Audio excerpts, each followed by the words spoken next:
Sales లో నమ్మకం లేనిదే ఎవరు మీ ప్రోడక్ట్ ఆర్ సర్వీసెస్ ని తీసుకోరు. మీ ప్రోడక్ట్ ఎంత మంచిదైనా కస్టమర్ మీపై నమ్మకం పెంచుకోకపోతే వాళ్ళు డీల్ కి ముందుకు రారు. మరి కస్టమర్ ని ఎలా నమ్మించాలి? నమ్మకం నిజాయితీతోనే మొదలవుతుందండి. మీ ప్రోడక్ట్ ఆర్ సర్వీసెస్ గురించి ఓపెన్ గా ఎక్స్ప్లెయిన్ చేయండి. కస్టమర్ ను ఒప్పించడానికి ఖుషిగా ఉండకండి.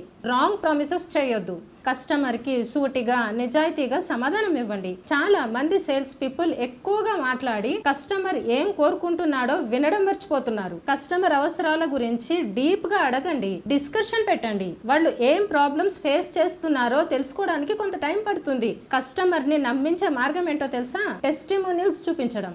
ఇదే కస్టమర్లను నమ్మించే అద్భుతమైన మార్గం. అంటే సోషల్ ప్రూఫ్ అన్నమాట.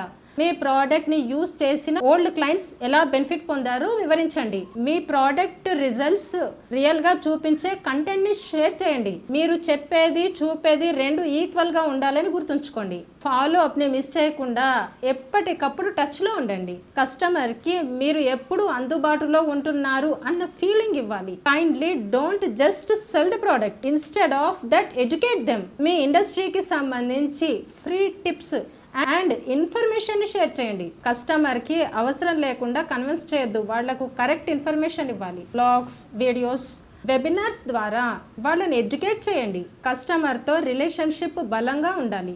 ఎప్పుడూ కన్సిస్టెన్సీని మెయింటైన్ చేయండి. వాల్యూ యాడ్ చేయండి. ముందు ఎడ్యుకేట్ చేయండి, తర్వాతే సేల్ చేయండి. ఈ టెక్నిక్స్ ఫాలో అయ్యి చూడండి, సక్సెస్ మీదే అవుతుంది.